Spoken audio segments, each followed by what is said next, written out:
Let us start Unit 3 of Indian Partnership Act 1932, Registration and Dissolution of a Firm. Let us have a unit overview. Mode of effecting registration, consequences of non-registration, dissolution of firm without court intervention, section 40, 41, 42, 43, and the court dissolution by court, section 44.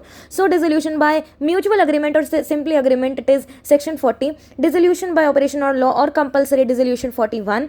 Then on happening of certain contingencies, section 42, and by notice, that is 43. So it is MCHN. And over here, dissolution by court, we have many things, and we say it IM2MB TLU. So this is the mnemonic, we have made it over here. It is MCHN. So let us start with the notes. Over here also is a unit overview in my style, that is registration, application of registration, application for registration, section 58, registration 59, late registration penalty, then consequences of non-registration, section 69. Then it has 4 points, it has 5 points of exception 2. Then it has reconstitution into register information to the registrar. You have to give the reconstitution का information you have to give to the registrar. Then dissolution of the firm में you have meaning, difference between. Then dissolution of the firm क्या होता है, dissolution of partnership क्या होता है, इसमें 5 points हम लोग देखेंगे. मोड्स ऑफ डिसोल्यूशन क्या है, बाय कोर्ट क्या होता है, उसमें बाय कोर्ट में सेक्शन 44 लगता है जिसमें 7 पॉइंट्स आता है, जिसमें हमने बोला कि I2MBTLU हमने बनाया ये insanity, unsound mind, permanent incapability या फिर misconduct, persistent breach of agreements, transfer of interest, continuous और perpetual losses, just and equitable grounds. उसके बाद विदाउट कोर्ट इंटरवेंशन या फिर वॉलेंटरी डिसोल्यूशन में हमारे पास 4 पॉइंट्स है, section 40, 41, 42, 43, that is by agreement या mutual agreement, compulsory dissolution on happening of certain contingencies, dissolution by notice of partnership at will. उसके बाद कॉन्सिक्वेंसेज ऑफ डिसोल्यूशन में 5 points we have. Liability of partnership, liability of partners done after dissolution, section 45 में its explanation and exception 3 points है. Rights of partners to have business wound up after dissolution, then continuing authority of partners for purposes of winding up, section 47. Mode of settlement of partnership account, section 48, in case of losses, in case of assets. Payment of firm debts and of separate debts, section 49. So this is the whole overview. Let us start over here. Application for registration, section 58.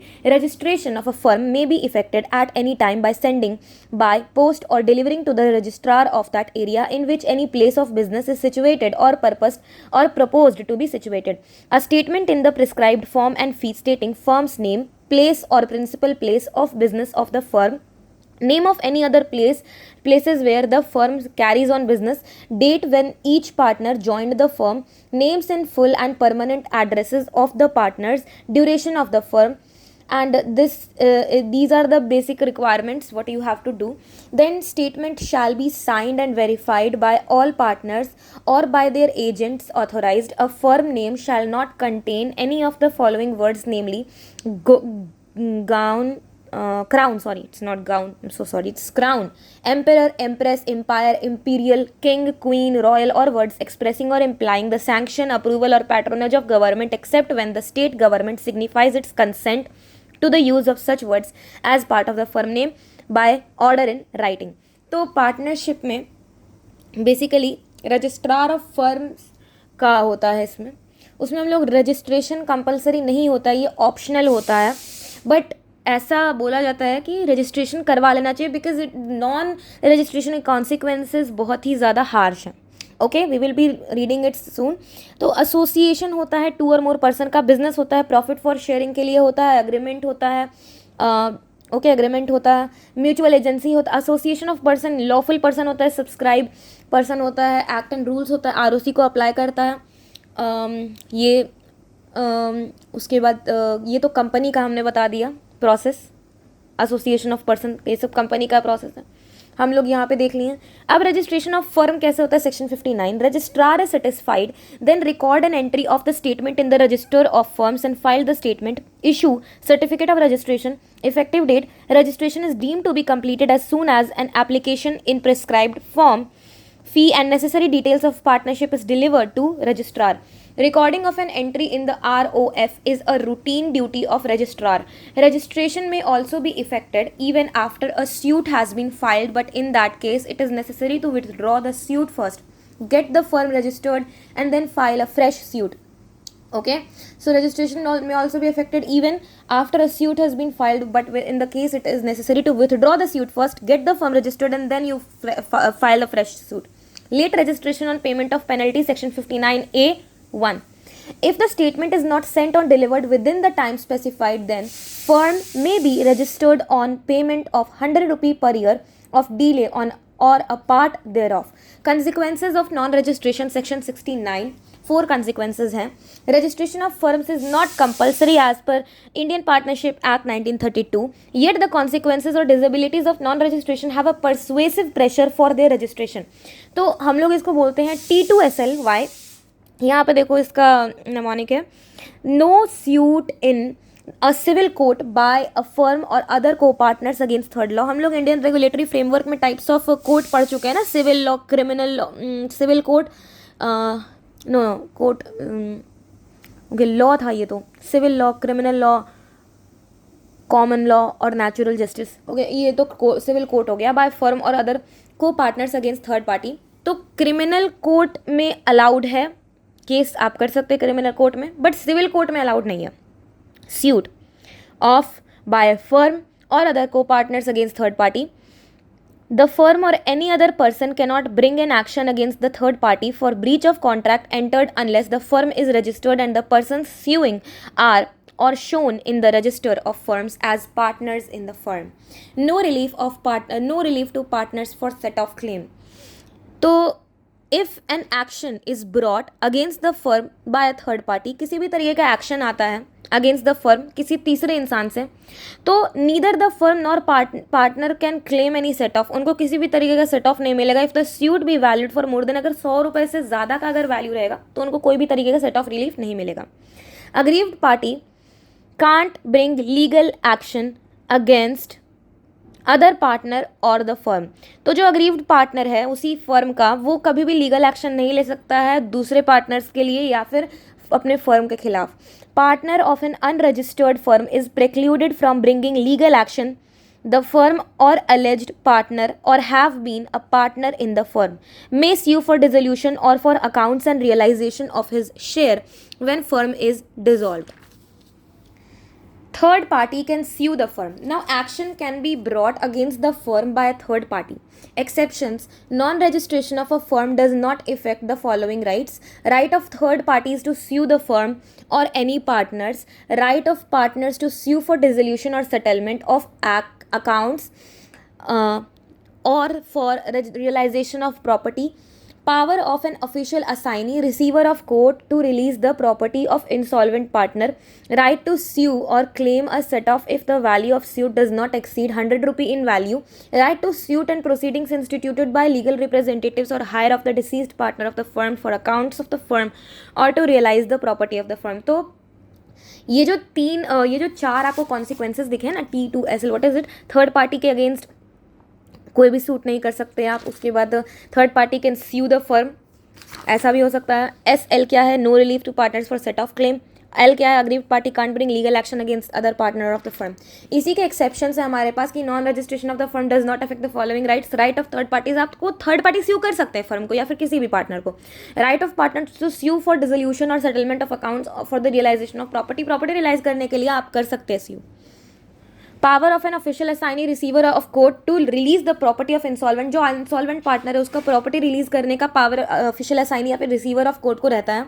Right to स्यू और claim a set of. अगर आपका जो suite है वो 100 रुपये से कम का वैल्यू है तो आपको सेट ऑफ क्लेम करने का राइट मिलता है.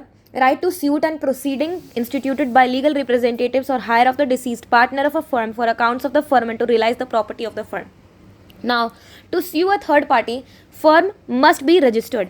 तो अगर आपको किसी थर्ड पार्टी को स्यू करना है तो आपका फर्म रजिस्टर्ड होना चाहिए. The person suing have been in the register of firms is partner in the firm. Cases where no fresh registration taken, partners does and firm continues. Old partners can sue even if not notified by in the ROF. When taken a new partner, incoming partner, old partners cannot sue. You have to notify the ROF. Okay, so I hope that it's clear. Now note on filing of suit. क्या note करना है? To file a suit, check first if suit must be instituted by or on behalf of the firm which had been registered, and second, person all suing had been shown as partner in the register of firms. No notice to registrar required for subsequent dealings in case business was carried on after death of one of the partners. In case of new partner admission, notified to registrar required, who shall make a record of the notice in the entry relating to the terms in the register of firms. If death happens, so no fresh registration, it is maintainable. But if a new partner is admitted, then it is not maintainable. Fresh registration is required. Dissolution of the firm, section 39 to 47. As per section 39, dissolution of partnership between all partners of a firm is called dissolution of the firm. सभी partners के बीच में जो dissolution होता है उसको partner dissolution of the firm कहते हैं. Dissolution of firm means the discontinuation of the legal relation existing between all the partners of the firm. Dissolution of the firm versus dissolution of partnership. So continuation of business. Dissolution of firm, it involves discontinuation of business and partnership. Dissolution of partnership, it does not affect continuation of business. It involves only reconstitution of firm. Winding up में dissolution of firm में it involves winding up of firm and requires realization of assets and settlement of liabilities. Dissolution of partnership में it involves only reconstitution and requires only revaluation of assets and liabilities of the firm. Order of court में a firm may be dissolved by the order of the court. Dissolution of partnership is not ordered by the court. इसमें scope में it necessarily involves dissolution of partnership, but dissolution of partnership it may or may not involve dissolution of the firm. Final closure of books, it involves final closure of the books of the firm क्योंकि business बंद हो रहा है, but dissolution of partnership में does not involve any final closure of the books of the firm. तो हमने बोला continuation of business इसमें नहीं होता, इसमें होता है. वाइंडिंग अप इसमें हो जाता है, इसमें नहीं होता है. ऑर्डर ऑफ कोर्ट इसमें मिल सकता है. Firm may be dissolve by order of court इसमें हो सकता है, but dissolution of partnership is not, ये कभी भी कोर्ट का ऑर्डर नहीं होता है. ठीक है. स्कोप क्या है? डिसोल्यूशन ऑफ फर्म मतलब dissolution of partnership, but dissolution of partnership does not mean dissolution of the firm, मतलब नेसेसरली मीन नहीं करता है. फाइनल क्लोजर ऑफ बुक्स इसमें होता है, इसमें नहीं होता. तो CWOSF continuation of business, CW से winding up, order of court O, scope से S, final closure of book से F. तो CWOSF. Mode of dissolution section 40 से 44 विदाउट कोर्ट इंटरवेंशन या फिर वॉलेंटरली अपने मन से. MCHN क्यों? Mutual agreement section 40. Compulsory dissolution section 41. Happening of certain contingencies 42. By notice 43.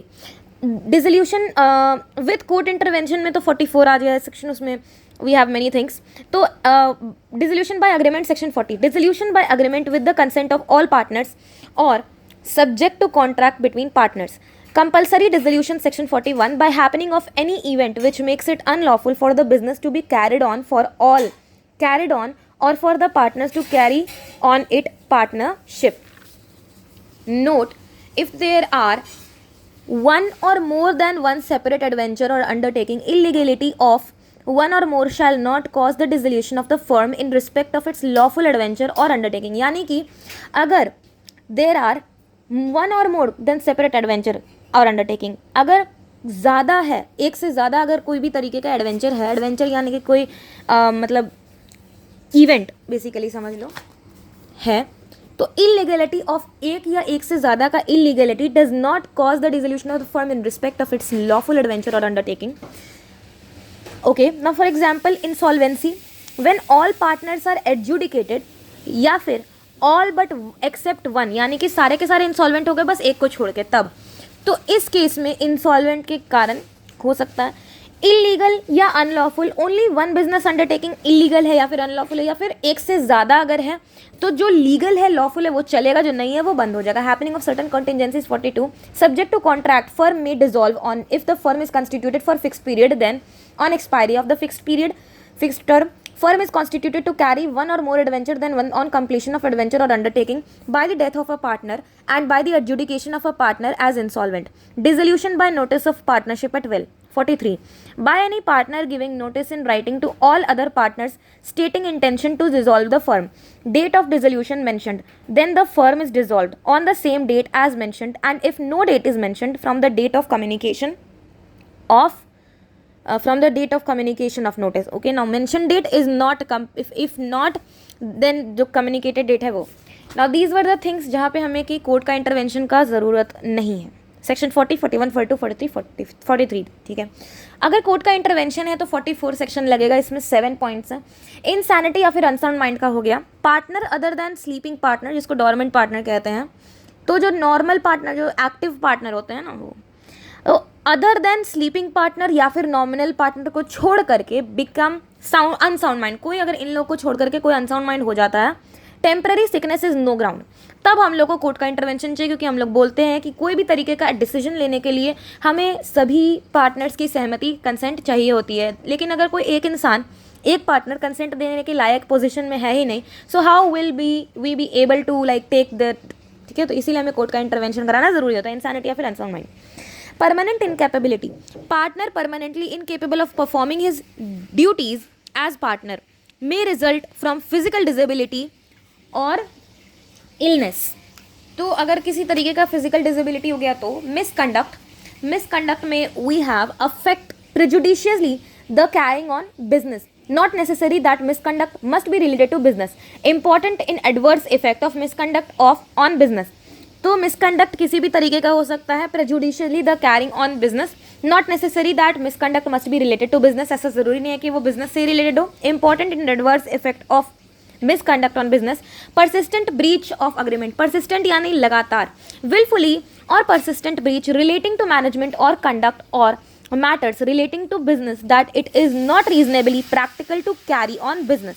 Instances: embezzlement, erroneous account, embezzlement यानी कि कैश की चोरी करना, erroneous account यानी कि गलत account, holding more cash than allowed, जितना आपको अलाउड है उससे ज़्यादा कैश आप होल्ड कर रहे हो, रिफ्यूजल टू शो अकाउंट, आप रिफ्यूज कर रहे हो अपना अकाउंट दिखाने से, तो transfer of interest wholly transferred और allowed share to be charge और sold by court in recovery of arrears. अगर आपका अरियर है, अरियर मतलब समझते हो कि आपने कुछ, आपको जो देना था आपने वो नहीं दिया, तो वही होता है आपका अरियर।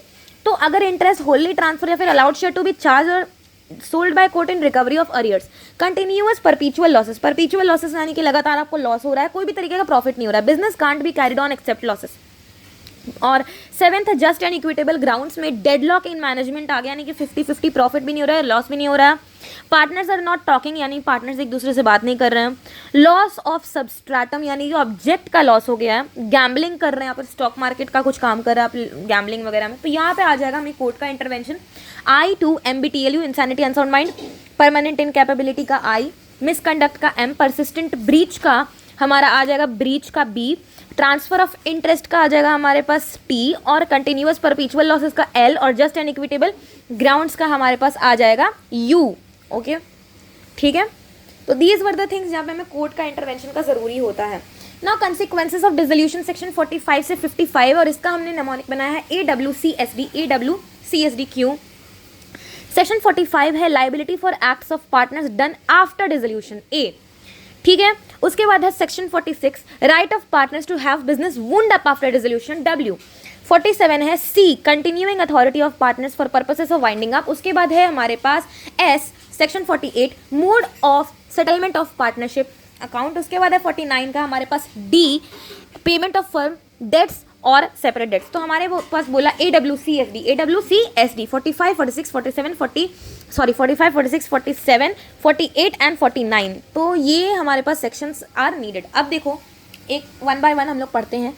लाइबिलिटी फॉर एक्ट्स, अब देखो कॉन्सिक्वेंसेज क्या होते हैं। डिसोल्यूशन आपने समझ लिया, डिसोल्यूशन क्या होता है। डिसोल्यूशन एक तो बाय कोर्ट होता है और एक विदाउट इंटरवेंशन ऑफ कोर्ट होता है। विदाउट इंटरवेंशन ऑफ कोर्ट में 4 आता है, MCHN 40, 41, 42, 43, और विथ कोर्ट इंटरवेंशन हमारे पास 7 आता है, सेक्शन 44 है I2 MBTLU। ओके, अब देखो डिसोल्यूशन का कॉन्सिक्वेंसेज क्या होगा। सबसे पहला तो सेक्शन 45 कहता है कि liability for acts of partners done after dissolution, dissolution के बाद अगर किसी पार्टनर ने कुछ किया तो उसके लाइबिलिटी क्या होंगे। Partners continue to be liable for any act done by them before dissolution unless public notice is given. Partners continue रहते हैं लाइबल होने सभी एक्ट डन बाय देम जो भी डिसोल्यूशन से पहले किया गया है, जब तक पब्लिक नोटिस नहीं देते हैं। एक्सेप्शन है no liability even where notice of dissolution has not been given in the case of, अगर आपने नोटिस नहीं दिया डिसोल्यूशन का, नहीं दिया है डिसोल्यूशन का अभी तक नोटिस, इन केसेस में ईद EID, कौन से केसेस में, the E state of a deceased partner, कोई मरा हुआ पार्टनर का ई स्टेट आप यूज करो, गलत बात है। एन इंसॉल्वेंट पार्टनर, कोई इंसॉल्वेंट पार्टनर है तो भी गलत है। अ डोरमेंट पार्टनर, डोरमेंट तो वो स्लीपिंग पार्टनर होता है, तो वो तो नॉट नोन टू पार्टनर होता है, ठीक है। तो these were the things. Objective of notice क्या है पब्लिक के लिए? To protect third parties dealing with firm and had no notice of prior dissolution. आप तीसरे इंसान को बचा रहे हो जो कि फर्म से डील कर रहा है, जिसको कोई तरीके का नोटिस नहीं है कि डिसोल्यूशन हो चुका है। To protect partners of dissolve firm from liability towards third parties. Third party के जो लाइबिलिटीज से बचने के लिए, बचाने के लिए हमारे पार्टनर्स को जो डिजॉल्व कर चुके हैं फर्म, उनको बचाने के लिए। तो दीज वर द थिंग्स जहाँ पे liability for acts of partners done after dissolution हो गया। Right of partners to have business wound up after dissolution, section 46। Every partner or his representative or his representation, every partner or his representation is entitled to have property of firm to be applied in payment of debts and liabilities of firm to distribute surplus according to the rights। देखो सबसे पहली बात कि ये हो गया कि liability for acts of partner done after dissolution में हमारे पास कोई भी liable नहीं until unless public notice is given। उसके बाद एक्सेप्शन में हमारे पास 3 आता है, Eid, state of disease partner, insolvent partner और डोरमेंट पार्टनर। ऑब्जेक्टिव क्या होता है? आप तीसरे इंसान को, थर्ड पार्टी को प्रोटेक्ट करते हो और अपने अपने पार्टनर को प्रोटेक्ट करते हो फर्म के। उसके बाद हमारे पास सेक्शन 46 बोल रहा है कि पार्टनर का जो राइट है कि आप बिजनेस को वुंड अप कराइए डिसोल्यूशन के बाद, बिजनेस बंद कराइए। कैसे? Every partner and his representation is entitled to have, आपको property of the firm apply होगा डेट को पे करने के लिए, लाइबिलिटी ऑफ फर्म को पे करने के लिए। जो भी सरप्लस बचेगा आप वो बांट सकते हैं, yes, according to their rights. जो भी आपका है प्रॉफिट शेयरिंग रेशियो, जो भी है, आपने कोई लोन दिया फर्म को, वो सब कुछ आपको लेना है, ये है आपके पास राइट। तो हमने बोला डब्ल्यू वुंड अप। 47 है हमारे पास C, continuing authority of partners for purposes of winding up. देखो ये सेम जैसा लग रहा है बट है थोड़ा अंतर। After dissolution authority of partner to bind the firm continues as necessary. देखो डिसोल्यूशन के बाद भी जो अथॉरिटी है ना पार्टनर का, वो बाइंड करने वाला वो हमेशा रहता है। To wind up the affairs of the firm and to complete transactions begun but unfinished. तो बिल्कुल इसी के तरीके का है। तो आप वाइंड अप कर दो बिजनेस फर्म के अफेयर्स को, आप कंप्लीट कर दो ट्रांजैक्शंस जो अनफिनिश्ड, जो छूट गए थे, आधे अधूरे बचे थे। Provided firm is in no case bound by acts of an adjudicated insolvent and it does not affect liability of partner by estoppel who represented or allowed to be represented as a partner of the insolvent partner। तो आपको क्या करना है कि provided firm is in no case bound by acts of an adjudicated, जो insolvent एडजुडिकेटेड उसके लिए, उसके एक्ट्स के लिए बाउंड नहीं है। And it does not affect liability of partner by estoppel who represented, वो अफेक्ट नहीं करता है जो मतलब पार्टनर बाय होल्डिंग, और सेक्शन 28 में हमने पढ़ा था हु रिप्रेजेंटेड और allowed to be represented as a partner of the insolvent partner, उससे उसका कोई फर्क नहीं पड़ता है, वो जाने। सेक्शन 48 है हमारे पास mode of settlement of partnership account में।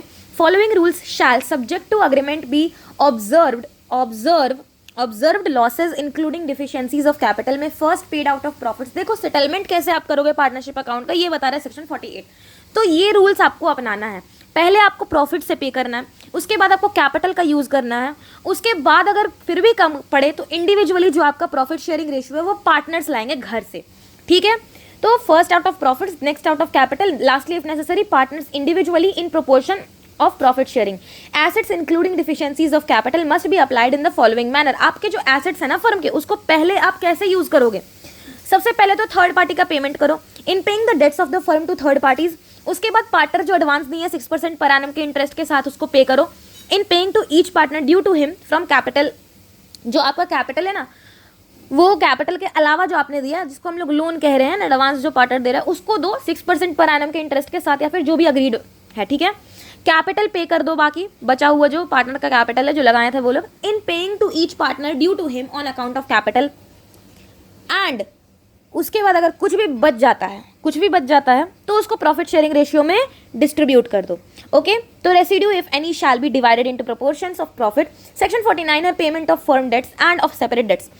अब देखो अगर फर्म का डेट पे करेगा तो वो पहला होगा, पहला प्रेफरेंस फर्म के डेट को देगा। फर्म अगर पे कर रहा है तो पहला प्रेफरेंस फर्म के डेट को देगा, दूसरा प्रेफरेंस पार्टनर के डेट को देगा। अगर पार्टनर पे कर रहा है ना तो वो पहला प्रेफरेंस अपने खुद के डेट को देगा, दूसरा प्रेफरेंस देगा कि वो फर्म के डेट को पे करे। देखो लिखा हुआ है if there are joint debts due from firm and also separate debts due from partners, property of firm shall be first applied to payment of debts of the firm, surplus if any applied to partners के separate debts of paid to him, separate property of partner first applied to payment of his separate debts, and surplus if any payment of debts of the firm. तो firm का property रहेगा तो firm का liability पे करेगा, उसके बाद partner का लाइबिलिटी। देन अगर पार्टनर का प्रॉपर्टी रहेगा तो वो पार्टनर का लाइबिलिटी देगा, उसके बाद फर्म का। आई होप कि ये क्लियर है। And let us start with the book here only. तो registration and dissolution of the firm में, रजिस्ट्रेशन ऑफ फर्म सेक्शन 58 में, the registration of a firm may be affected at any time by sending by post और delivering to the registrar of the area in which any place of business of the firm is situated or proposed to be situated, यानी कि RO है ना, a statement in the prescribed form, जो आपको prescribed form बताया गया, and accompanied by the prescribed fee stating। हम लोग क्या बोलेंगे, हमें क्या चाहिए, हमें चाहिए name PANDU, ठीक है, तो हमें चाहिए NFN फर्म का नेम। तो पहले तो नेम, सब तरीके के नेम, 1 2 3 नेम हो गए, PDD, ठीक है। देखो द फर्म्स नेम चाहिए, फर्म का नाम क्या रखना है, द प्लेस और principal place of business of the firm, the names of any other places where the firm carries on business, the date when each partner joined the firm, the names in full and permanent addresses of the partners and the duration of the firm, यानी कि partnership at will है, fixed है। हमने पढ़ा था WFPG, I hope I have written it somewhere and we have already seen it. हमने partnership 2 basis पे था, 2 बेसिस पे था, और वो 2 बेसिस पर भी 2 अलग अलग डिवाइडेड था। तो हाँ, ये है काइंड्स ऑफ पार्टनरशिप हमने पढ़ा था। तो WFPG हमारे पास था, तो DE था पहले, तो ड्यूरेशन के बेसिस पे, on the basis of duration में 2 था, partnership at will and partnership for fixed period. And on the basis of extent of business में 2 था, पर्टिकुलर पार्टनरशिप, जनरल पार्टनरशिप, तो WFPG। तो ये बता रहा है कि the duration of the firm का ड्यूरेशन क्या, अगर आपने विल पे बनाया पार्टनरशिप एट विल या फिर जनरल पार्टनरशिप, पर्टिकुलर पार्टनरशिप या partnership for fixed period type से आपको वो, the statement shall be signed by all the partners और by their agent specially authorised in this behalf. Each person signing the statement shall also verify it in manner prescribed. A firm name shall not contain any of the following words, namely crown, emperor, empress, empire, imperial, king, queen, royal, words expressing or implying sanction, approval or patronage of the government except when state government signifies its consent। आप नहीं ले सकते हो patronage government का तब तक जब तक आपको स्टेट गवर्नमेंट कंसेंट ना दे दे to use such words as part of the firm name by order of writing. आप राइटिंग में लिख सकते हो, तो आपको स्टेट गवर्नमेंट का नोटिस जब तक ना आए, तब कंसेंट ना आए तब तक। अच्छा, कि ये कंपनी का रजिस्ट्रेशन का प्रोसेस में we have certain steps and in that steps we also have certain documents, जिसमें मैड डैप हमने पढ़ा था, इफ़ यू रिमेंबर। सबसे पहले तो हम लोग I think it was something related to INC 33 MOA AOA, then part A part B INC 33 का, उसमें हमें चाहिए था सब्सक्राइबर्स की असेंट। सबसे पहले तो इनसाइडर का जो असेंट है वो, उसके बाद आउटसाइडर्स जो हमारे डायरेक्टर्स हैं, फर्स्ट डायरेक्टर्स, प्रपोज डायरेक्टर्स, उनके असेंट की all the things related are best of my knowledge. उसके बाद हम लोग प्रोसेस करते हैं रजिस्ट्रेशन का, एंड इन दैट प्रोसेस हम लोग कुछ डॉक्यूमेंट्स देते हैं विच आई ऑलरेडी टोल्ड यू। हमें क्या क्या चाहिए, मेमोरेंडम चाहिए, association memorandum of association, article of association चाहिए, डिक्लेरेशन चाहिए, okay, declaration of propose directors और सब्सक्राइबर्स, ठीक है, दो डिक्लेरेशन चाहिए होता है, एक इनसाइडर का, एक आउटसाइडर का। और उसके बाद हम लोग कुछ स्टेप्स फॉलो करते हैं। If you remember, if you don't remember, just watch the video, I have already uploaded that registration में, ओके। तो ये सब चीज़ था। अब रजिस्ट्रेशन के सेक्शन 59 में, when the registrar is satisfied that the provisions of section 58 have been duly complied with, he shall record an entry of the statement in the registrar called the register of firms and shall file the statement. Then he shall issue a certificate of registration. However, registration is deemed to be completed as soon as application in the prescribed form with the prescribed fee and necessary details concerning the particulars of partnership is delivered to the registrar. The recording of an entry in the register of firms is a routine duty of register. Registration may also be effected even after a suit has been filed by the firm, but in that case it is necessary to withdraw the suit first and get the firm registered and then file a fresh suit. यानी कि registered firm sue करेगा, unregistered नहीं करेगा, unregistered करेगा, registration of firm effect करेगा जब applicable application is deliver to the registrar, आप fresh issue कर दो। Consequences of non registration section 69, under the English law the registration of firms is compulsory, तो इंग्लिश लॉ के अंदर तो कंपलसरी है बट इंडिया में कंपलसरी नहीं है, ऑप्शनल है. Okay, then therefore there is a penalty for non registration of firms, English law के अंदर, ठीक है. But Indian partnership act does not make the registration of firms compulsory nor does it impose any penalty for non registration. However under section 69 non registration of partnership gives rise to a number of disabilities which we shall presently discuss. Although registration of firms is not compulsory, yet the consequences or disabilities of non registration have a persuasive pressure. Persuasive pressure मतलब जानते हो, आपको persuade किया जा रहा है, आपको pressure बनाया जा रहा है for the registration. These disabilities briefly are described as below. देखो, no suit in a civil court by firm और अदर को partners against third party. The firm, यानी देखो इस पॉइंट का मतलब मैंने ऑलरेडी बता दिया कि आप क्रिमिनल कोर्ट में अलाउड है, आप कर सकते हो. अगर थेफ्ट वगैरह हो गया है ना, मर्डर वगैरह हो गया, तो आप कर सकते हो सूट, बट सिविल कोर्ट में आप स्यू नहीं कर सकते हो. द फर्म और any other person on its behalf can not bring an action against the third party for breach of contract entered into by the firm unless the firm is registered and the person suing are और have been shown in the register of the firms as partners in the firm. In other words, a registered firm can only file a suit against a third party and the person suing have been in the register of firms as partners in the firm. No relief to partners for set of claim. If an action is brought against the firm by a third party, अगर किसी भी तरीके का action आता है third party से firm के लिए, then neither the firm nor the partner can claim any set off if the suit by valued more than 100 rupee or pursue other proceedings to enforce the rights arising from the contract. यानी कि आपको कोई set off claim नहीं मिलेगा relief partners को. हालांकि 100 रुपये से ज़्यादा में नहीं मिलेगा, लेकिन आपको 100 रुपये की भीख मिलेगी. 100 रुपये से अंदर का रहेगा, 100 रुपये से कम रहेगा, तो आपको मिल जाएगा set of. Okay, now aggrieved party, aggrieved set of का मतलब आई होप कि यू नो, अगर देखो पार्टनर है, थर्ड पार्टी जो है वो फर्म को 1,50,000 देना था, फर्म को 2 लाख देना था, तो सेट ऑफ उसको नहीं मिलेगा, फर्म को पूरा 2 लाख देना पड़ेगा. हालांकि अगर 100 रुपये का बात रहता तो 100 रुपये का सेट ऑफ मिल जाता. आई होप कि ये क्लियर है. सेक्शन 63 क्लॉज 3 है ये. ओके, और फर्स्ट पॉइंट है 69 क्लॉज 2. अब है 69 का 1. Aggrieved partner cannot bring legal action against other partner or the firm. A partner of an unregistered firm or any other person on his behalf is precluded from bringing legal action against the firm or any person alleged to be or to have been a partner in the firm, but such a person may sue for dissolution of the firm or for accounts and realization of his share in the firm's property where the firm is dissolved. Third party can sue the firm. In case an unregistered firm, an action can be brought against the firm by a third party. तो third party स्यू कर सकती है firm को. अगर unregistered firm है, an action can be bought against the firm by third party. Third party को स्यू करने से कोई नहीं रोक सकता. एक्सेप्शंस मैंने पढ़ा चुके हैं. Non registration of a firm does not however affect the following rights. The right of third party is to sue the firm or any partner. The right of partners to sue for the dissolution of the firm or for settlement of the accounts of a dissolved firm or for realization of the property of a dissolved firm. The power of official assignee, receiver or court to release the property of the insolvent partner and to bring an action. ठीक है.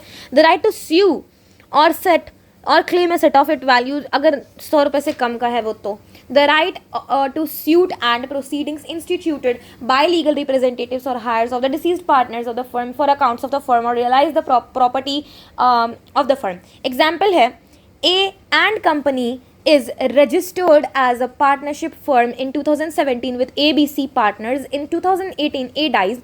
2019, B and C sue X in the name and on behalf of A and company without fresh registration. Now the first question for our consideration is whether the suit is maintainable. As regards the question whether in the case of a registered firm whose business was carried on after its dissolution by death of one of the partners, a suit can be filed by the remaining partners in respect of any subsequent dealings or transactions without notifying to the registrar of firms the changes in the constitution of the firm. It was decided that the remaining partners should sue theirs in respect of such subsequent dealings or transactions even though the firm was not registered again after such dissolution and no notice of the partner was given to the registrar. The test applied in these cases was whether the plaintiff satisfied the only two requirements of section 69(2) of the act, namely the suit must be instituted by or on behalf of the firm which had been registered. The person suing had been shown as partner in the register of firms. In view of this position of law, the suit is in case by B and C against X in the name or on behalf of A and C, A and Company Limited. तो इसका मतलब है इसका we have already seen it over here. Non registration के बाद के यहाँ पे exceptions, note of filing suit में हम लोग बोलते हैं कि अगर आपका डेथ है, किसी पार्टनर का डेथ हो जाता है, तो no notice to registrar required for subsequent dealings in case of business was carried on after death of one partner. अगर है तो कोई रजिस्ट्रेशन नोटिस टू रजिस्टर देने का जरूरत नहीं है. बट अगर कोई नया पार्टनर एडमिशन के लिए आ रहा है तो आपको रजिस्ट्रार को नोटिस देना फ्रेश रजिस्ट्रेशन के लिए. It is compulsory. ठीक है, क्योंकि ये डेथ वाला मेंटेनेबल है, ये नॉट मेंटेनेबल है. तो आई होप कि यही सेम चीज़ है and I hope that it's clear. Okay, तो दीज आर द थिंग्स. और इसी में बताया 69 के क्लॉज 2 में कि the suit must be instituted by और on behalf of the firm which has been registered. The person suing had been shown as partner in the register of firms. In the view of this position of law, the suit is in the case by B and C against X in the name and on behalf of A and C Company Limited. Now in the above example, what difference would make it if 2019 में B and C had taken a new partner D and then filed a suit against X without fresh registration? देखो, fresh registration का ज़रूरत तब नहीं होता है जब कोई मर जाता है. देखो यहाँ पे A मर गया था, A डाइज. 2019 में स्यू किया X को in the name and without fresh registration. Without fresh registration ये मेंटेनेबल है, ये कर सकते हैं. बट अगर कोई एडमिट होता है नया पार्टनर और तब आप स्यू कर रहे हो तो गलत है, not maintainable. Where a new partner is introduce, the fact is to be notified. The fact is to be notified to registrar who shall make a record of notice in the entry relating to the firm in the register of firms. Therefore the firm can not sue as D's new partner's name has not been entered in the register of firms. It was pointed out that in the second requirement, the phrase person suing means persons in the sense of individuals whose names appear in the register as partners and who must be all partners in the firm at the date of the suit. अब है section 39 से 47 में dissolution of the firm. So according to section 39 of the Indian Partnership Act 1932, the dissolution of the partnership between all partners of a firm is called the dissolution of the firm. Thus, the dissolution of the firm means discontinuation of the legal relation existing between all the partners of the firm. But when only one or more partners retires or becomes incapacitated from acting as a partner due to death, insolvency or insanity, the partnership, that is the relationship between such a partner and other, is dissolved, but the rest may decide to continue. In such cases, there is in practice no dissolution of the firm. The particular partner goes out, वो चला जाता है, but the remaining partners carry on the business of the firm. It is called dissolution of the partnership. In case of dissolution of the firm, on the other hand, the whole firm is dissolved. पूरा का पूरा firm ही dissolve हो जाता है. The partnership terminates as between each and every partner of the firm. और difference हम लोग देख चुके हैं notes में. This is the same CWOSF, वो भी same था. And modes of dissolution section 40 से 44 हमारे पास है. The dissolution without the order of the court, with voluntary dissolution, MCHN, I have told you. Dissolution by mutual agreement या फिर agreement, section 40 gives a right to all partners, right to the partners to dissolve the partnership by agreement with the consent of all the partners or in accordance with the contract between the partners. Contract between the partners means a contract already made. Compulsory dissolution, section 41. A firm is compulsorily dissolved by the happening of an event which makes it unlawful for the business of the firm to be carried on or for the partners to carry it on its partnership. हम लोग देखे हैं compulsory dissolution में भी happening of certain things आता है, जैसे कि इंसॉल्वेंसी हो सकता है. Insolvency when all partners are adjudicated या फिर all but one, all except one. ठीक है, आई होप कि ये क्लियर है. Okay, then this is the thing. Example, business of alcohol आपने कर लिया तो वो बैन हो गया, तो this is not good. However, when more than one separate adventure or undertaking is carried on by the firm, the illegality of one or more shall not of itself cause the dissolution of the firm in respect of its lawful adventure and undertakings.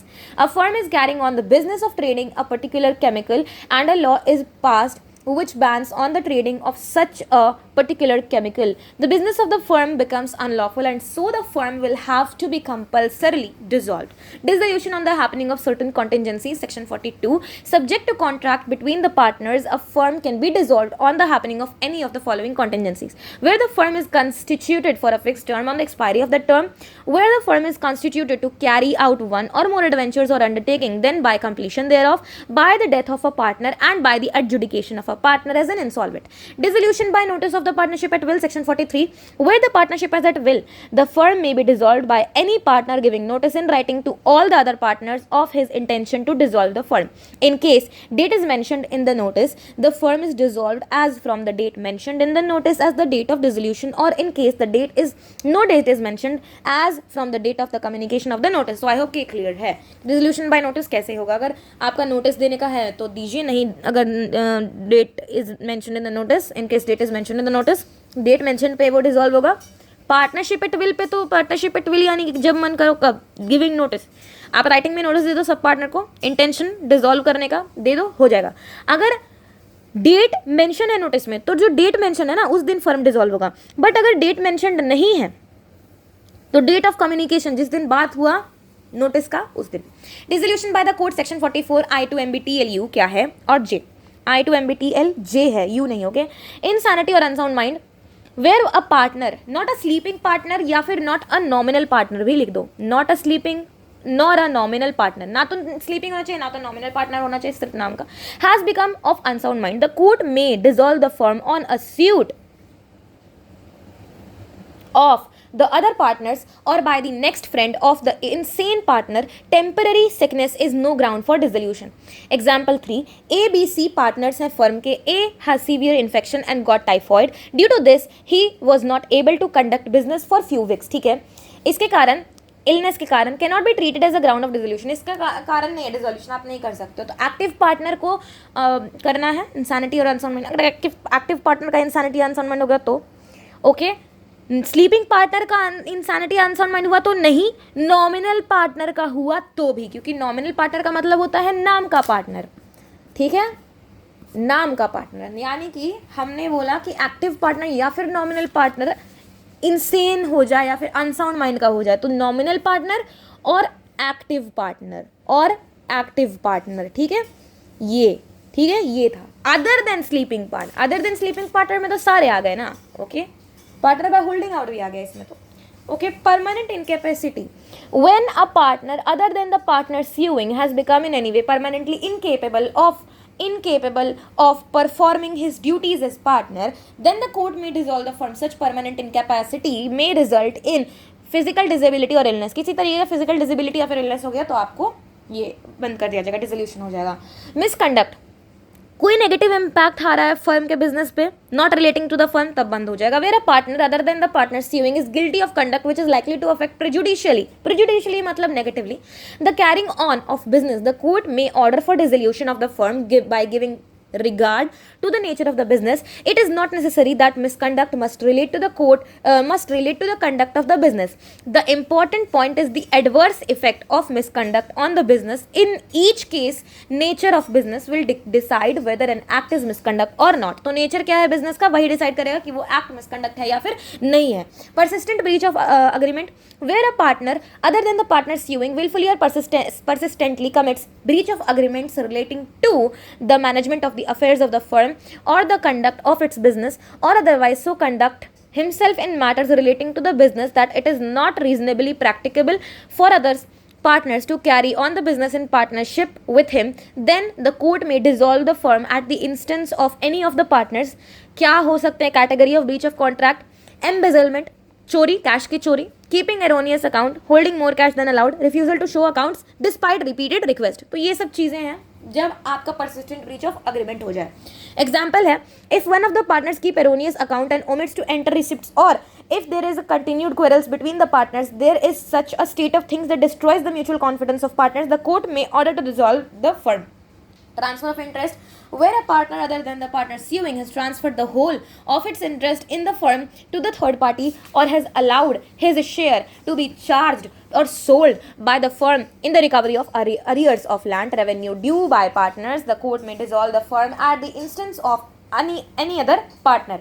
Continuous या फिर perpetual losses में where the business of the firm cannot be carried on except at a loss in future also, the court may order for its dissolution. Just and equitable grounds where the court considers any other ground to be just and equitable for the dissolution of the firm, it may dissolve a firm. The following are the cases for the just and equitable grounds: deadlock in the management 50-50, where the partners are not talking in terms between them, angry हो गए एक दूसरे से, loss of substratum, object he cancel हो गया आपका, gambling कर रहे हो by a partner on stock exchange पे gambling कर रहे हो. तो ये overview है whatever we have studied right now. उसके बाद consequences of dissolution section 45 से 55 में we have said you कि it is A, over here it is W, then continuing authority का C, उसके बाद हमारे पास है सेटलमेंट का S, उसके बाद है डेट्स का D. तो AWCSD. This is the trick, mnemonic trick. Okay. Now, consequent to the dissolution of the partnership firm, the partners have certain rights and liabilities as discussed. Liability for acts of the partners are done after dissolution section 45. Notwithstanding the dissolution of the firm, the partners continue to be liable as such to third parties for any act done by any of them which would have been the act of the firm if done before the dissolution until public notice is given of the dissolution, provided that the estate of a partner who dies or who is adjudicated an insolvent or of a partner who not have been known to the person dealing with the firm to be partner retires from the firm is not liable under this section for the acts done after dissolution date which ceases to be a partner. So no liability where notice of dissolution has not been given in the case. ठीक है. In the case of estate of the deceased partner, estate of the deceased partner हमने बोला EID, EID. Okay, no notice is given in case of EID. What is it? Estate of a deceased partner, insolvent partner, dormant partner. ठीक है, तो ये सब चीज़ था. Notices under subsection 1 may be given as partner.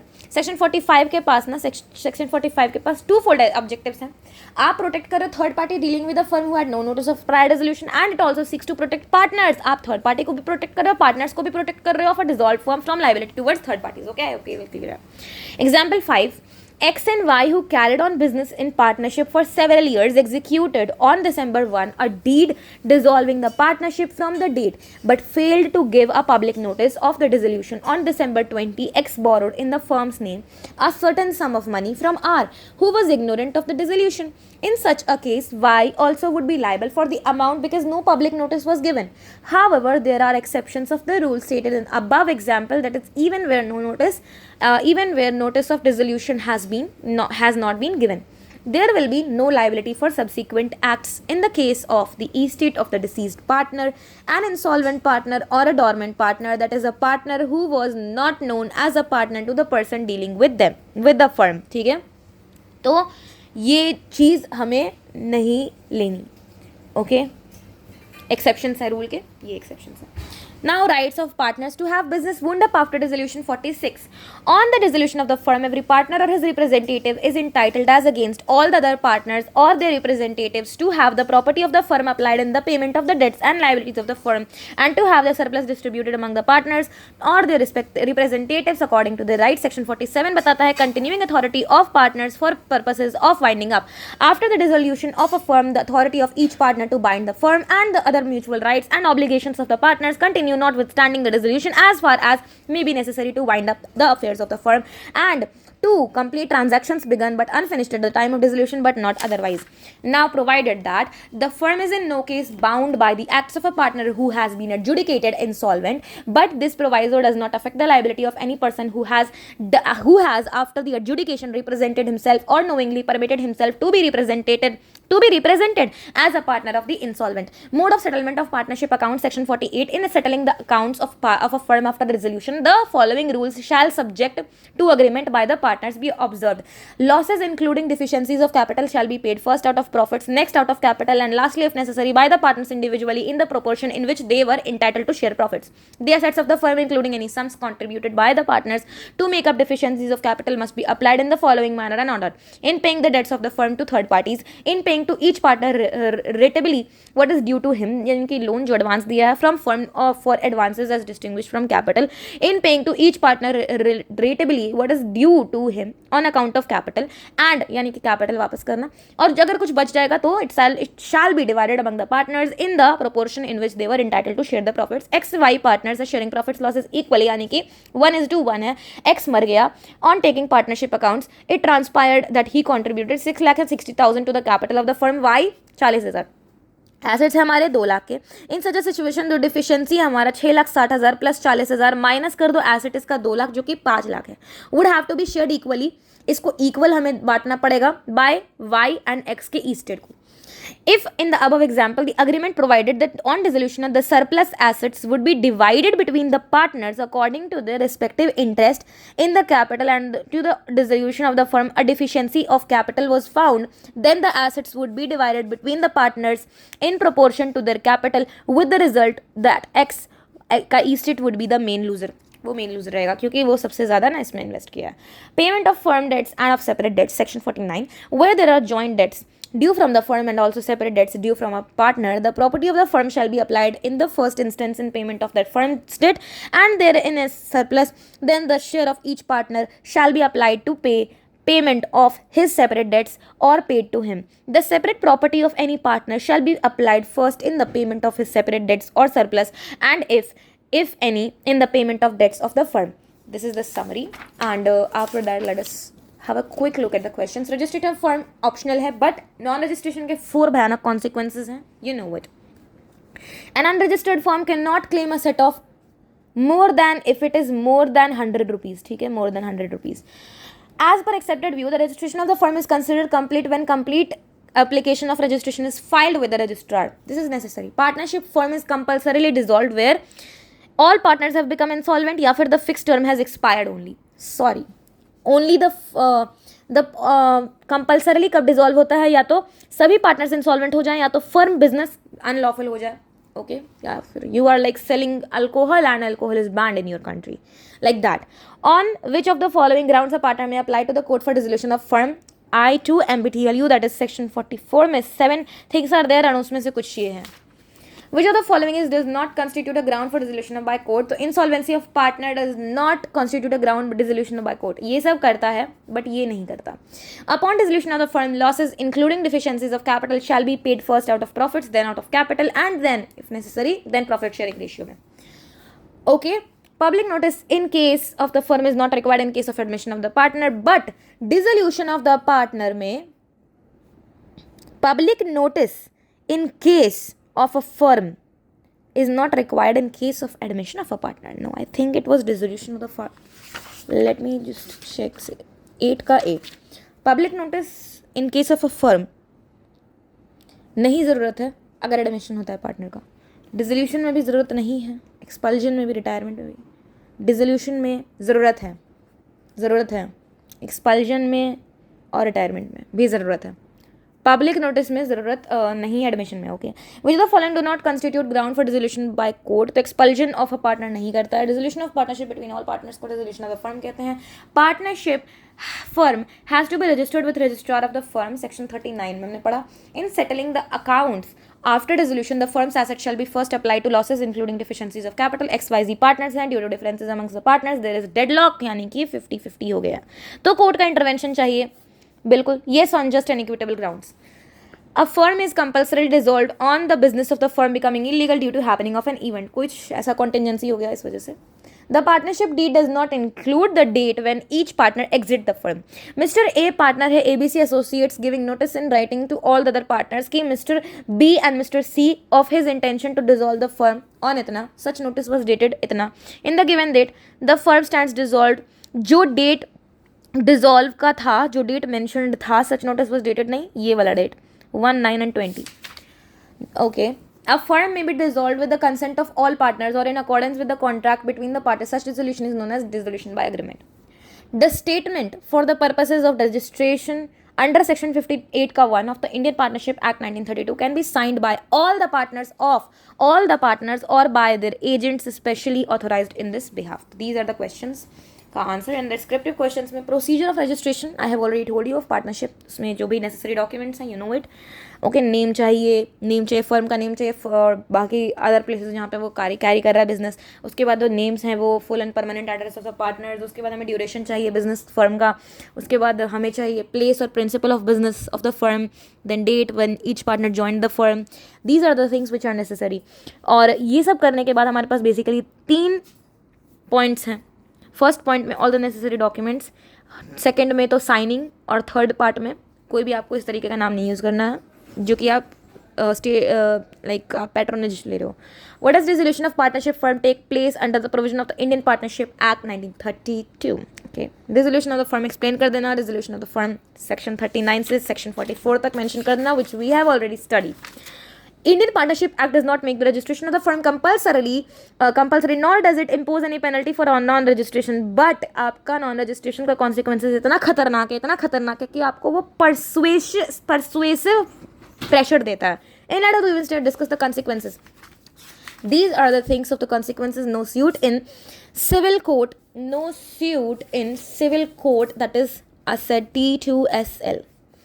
No suit in civil court, yes, against third parties, T.